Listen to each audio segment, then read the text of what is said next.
Magandang araw mga kaibigan, isa na namang kwento ang ibabahagi namin sa inyo na tiyak magugustuhan nyo. Ating subaybayan ang kwento ng buhay ni Teresa Vasquez, isang maganda at mayaman na babae. Pero bago natin simulan ang ating istorya, paki-like and share and click the subscribe button. Masayang masaya si Teresa dahil sa wakas nakapagtapos na siya ng kanyang pag-aaral at uuwi na siya ng Pilipinas. Pinilit lang naman siya ng kanyang ama na sa abroad mag-aral at kumuha ng kursong abogasya. Ang kasiyahan niyang iyon ay bigla rin nawala nang malaman niyang ipinagkasundo siya ng kanyang ama na ipakasal sa anak ng isang galing sa mataas na antas ng lipunan. Hindi gusto ni Teresa ang kagustuhan ng kanyang ama, kaya naisipan nitong magpakalayo. Sa galit ng ama, pinutol nito ang lahat ng meron ang dalaga. No credit card, no condo, no car, no connections. Lahat ng meron si Teresa ay nawala sa isang iglap, pero hindi pa rin ito sumuko dahil alam niyang matalino siya. Kung hindi man niya magamit ang tinapos na kurso, ay naisipan niyang mamasukan bilang isang kasambahay kung saan nagpalit din siya ng kanyang pangalan upang hindi siya mahanap ng kanyang ama at hindi maikasal sa taong bukod sa hindi naman niya kilala ay lalong hindi naman niya mahal. Malampasan kaya ni Teresa ang pagsubok ng kanyang haharapin? Marco Villarosa, siya ang tipong hindi basta nagtitiwala kahit kanino, kahit pa sa mismong kapamilya niya. Masyadong mataas ang pride nito at lalong hindi siya pumapatol sa babaeng tingin niya pera lang ang habol sa kanya. Iniingatan niya lahat ng bagay na mahalaga sa kanya at ayaw niya itong mawala. Pero paano kung isang araw matuklasan niya na ang babaeng nilait niya ay mas mayaman pa sa kanya? Ating subaybayan ang mga pangyayari at pagtatagpo ng landas ni Teresa at Marco. Ano nga ba ang naghihintay sa kanilang dalawa? Paano kaya nila tatanggapin ang isa't isa? Teresa, you need to prepare yourself. Isa sa mga araw na ito ay mamamanhi ka na ang lalaking nakatakda mong pakasalan. Ang mariin ngunit malumanay na wika ng ama kay Teresa habang nasa tiray sila. Sorry Dad, but I don't want to. I don't even know that guy. Seryosong sagot ni Teresa sa ama at umalis na ito para magtungo sa kanyang kwarto. Teresa, whether you like it or not, you have to marry him. Pahabol ng ama bago pa man ito makaalis sa kanyang paningin. No way! Dapat makaalis na ako sa pamamahay na ito bago pa dumating ang araw na maikasal ako sa kung sino man siya. Bahala na, wika ni Teresa habang naging impake ng kanyang mga gamit. Para sa pag-alis ng kanyang ama ay aalis na rin siya sa kanilang bahay. Nang makaalis ng ama para magtungo sa opisina, ay dali-dali siyang bumaba para puntahan ang sasakyan at magpakalayo-layo muna siya gamit ang perang nasa savings account niya. Nasa bar si Teresa ng gabing yun at doon niya ibinuhos ang sama ng loob sa ama dahil wala na siyang kalayaan. Lahat na lang ay ayon sa mga plano ng ama nito para sa buhay niya. Ngayon, pati pagpili ng taong makakasama upang pakasalan ay gusto pa pakialaman ng ama niya. Manang Lily, nasaan si Teresa? Pakitawag dahil may sasabihin ako. Wika ng Don sa katulong. Agad namang tinungo ng katulong ang kwarto ng dalaga. Pero laking gulat na lang niya na wala ito doon at may nakitang sulat na nakalagay sa mesa. For Daddy, nakasulat sa labas ng sobre. Kaagad namang kinuha ni Manang Lily ang sulat para ibigay sa Don, ama ni Teresa.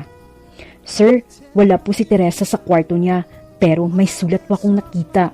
Binigay ni Manang Lily ang sulat sa Don at agad naman itong binuksan. Dad, sorry sa paglabag ko sa mga kagustuhan mo, pero hindi pa ako handa sa lahat. Please, pabayaan ninyo muna ako. Mahal na mahal kita, Dad, kayo ni Mami, Teresa. Galit na galit ang Don sa ginawa ng anak, kaya agad niyang tinawagan ang family lawyer nila. Hello Benji, ipa-close mo lahat ang bank account ni Teresa, pati ang 3 kondo nito at pakitrace ang kotse na gamit niya sa lahat ng checkpoint at bawiin sa kanya. Galit na utos ng Don sa kausap niyang abogado. Yes sir, tanging naisagot nito sa takot kahit hindi niya alam ang buong pangyayari. Oh well, what shall I do? Sa isip ni Teresa. Pauwi na si Teresa sa isa sa kanyang mga condo unit nang may humarang sa kanyang mga pulis nang makapasok na siya ng kanyang kotse. Yes sir, sabay bukas ng bintana ng kotse. Ma'am, sorry, pero pinag-utos ng daddy mo na kunin namin sa iyo itong kotse mo. Wika ng pulis. What? Why? Sigaw ni Teresa sa mga pulis. Dahil wala din naman siyang magagawa kasi nakaharang ang mga ito sa harapan ng kanyang kotse, kaya pinaubayan na niya ito sa kanila. Okay, fine, tipid na sagot ni Teresa. Nagtaksi na lang siya at pumunta sa isa niyang condo unit. Nang marating niya ito, "Gosh, bakit ayaw gumana ng card key ko?" "Sorry miss, your unit is closed," sabi ng attendant doon. "What? What are you talking about? I own this unit. Why can't I go inside?" Galit na tanong ni Teresa. "You are not allowed to come inside, ma'am. Your dad ordered us to close all your condo units. I'm so sorry." Matapos magsalita ay umalis ng attendant at iniwan si Teresa na nakatayo sa labas ng pinto ng kanyang unit. Wala na siyang ibang maisip kundi ang mag-hotel. Pero bago siya magpunta sa hotel ay kailangan niya muna mag-withdraw para di siya magipit sa gastusin niya. "What? No, not this one too. Ano nang gagawin ko ngayon?" Sigaw ni Teresa nang di gumana ang lahat ng kanyang card dahil pinaklose rin ito ng daddy niya. Napaupo na lang siya sa isang tabi habang problemado pero hindi pa rin siya babalik sa kanila para sundin ang kanyang ama. May pera pa naman siya kaya yun muna ang gagamitin niya at sa susunod na araw susubukan niyang maghanap ng trabaho. Isang mumurahin na inn lang ang kanyang nirentahan para matuluyan ng makatipid dahil kaunti na lang ang perang hawak niya. Maagang umalis si Teresa sa kanyang tinutuluyan para mag-apply sa mga law firm.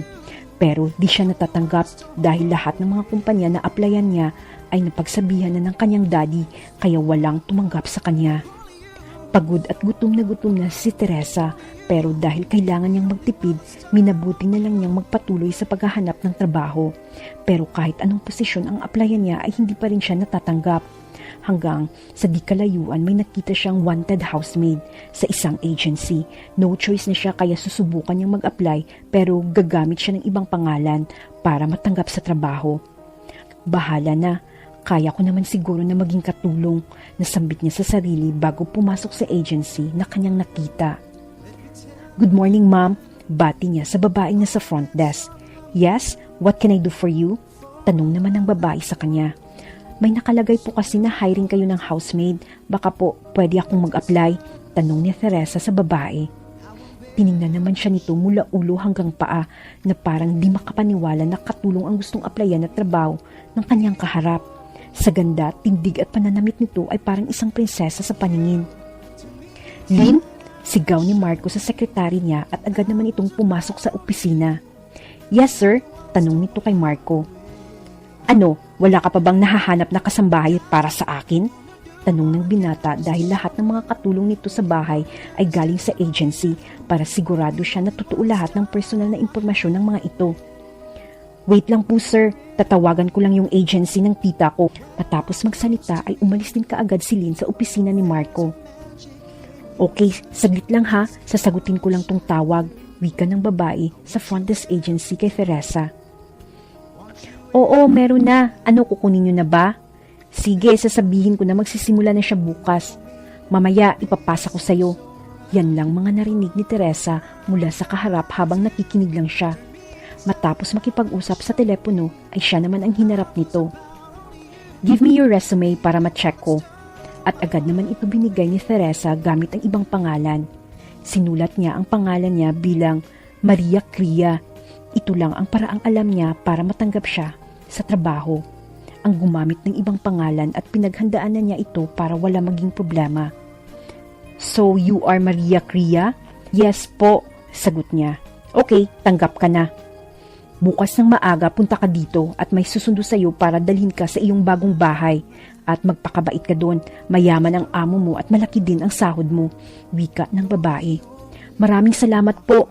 Sige po, bukas maaga akong pupunta dito." Sabay talikod ni Teresa at nagtungo na sa kanyang inuupahang inn. "Help me, Lord. Sana makayanan ko ang trabahong pinasok ko. Wala na akong ibang alam na paraan para mabuhay nang hindi umaasa sa magulang ko." Bulong ni Teresa sa sarili habang inaayos ang kanyang mga gamit para maaga siya makapunta sa agency. Kinabukasan, maaga nagtungo si Teresa sa agency at doon na naghintay ng driver na susundo sa kanya. "Andyan ka na pala, Maria. Siya ang susundo sa iyo para ihatid ka sa bahay ng magiging amo mo," wika ng babae. "Hello po," bati ni Maria sa matandang lalaki. Umabot sila ng 1 oras sa daan dahil sa traffic, kaya natagalan sila sa biyahe. Dahil Sabado, tanghali na pumasok sa opisina si Marco. Nandyan ka na pala, Densyo. San galing ang sinundo mo at sino naman yung kasama mo? Sunod-sunod na tanong ni Aling Dida sa asawa. Ano ka ba naman, Dida? Siya ang sinundo ko sabay turo kay Maria. Siya ba? Akala ko kaibigan siya ni Sir. Katulong ba talaga ang papasukan mo, Neng? Pagtatakang tanong ng matandang babae. Opo, Manang. Magalang na sagot ni Maria at pinasok na siya sa loob ng bahay. Hintayin mo lang si Sir Matthew. Mamayang konti magigising na yon para siya nang kumausap sa iyo.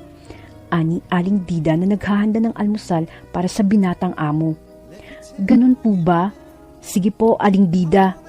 Hintayin ko na lang po si Sir para alam ko rin po ang gagawin ko.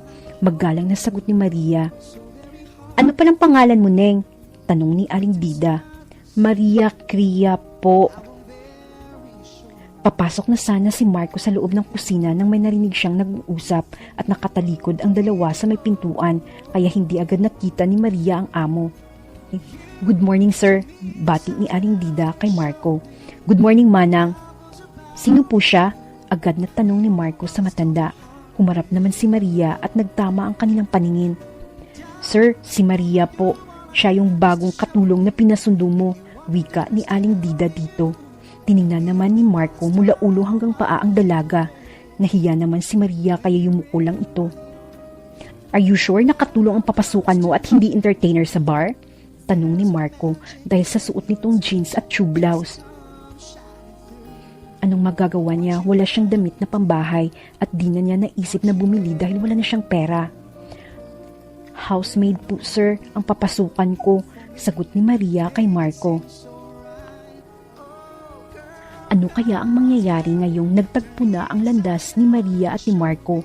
Abangan natin ang susunod na kabanata.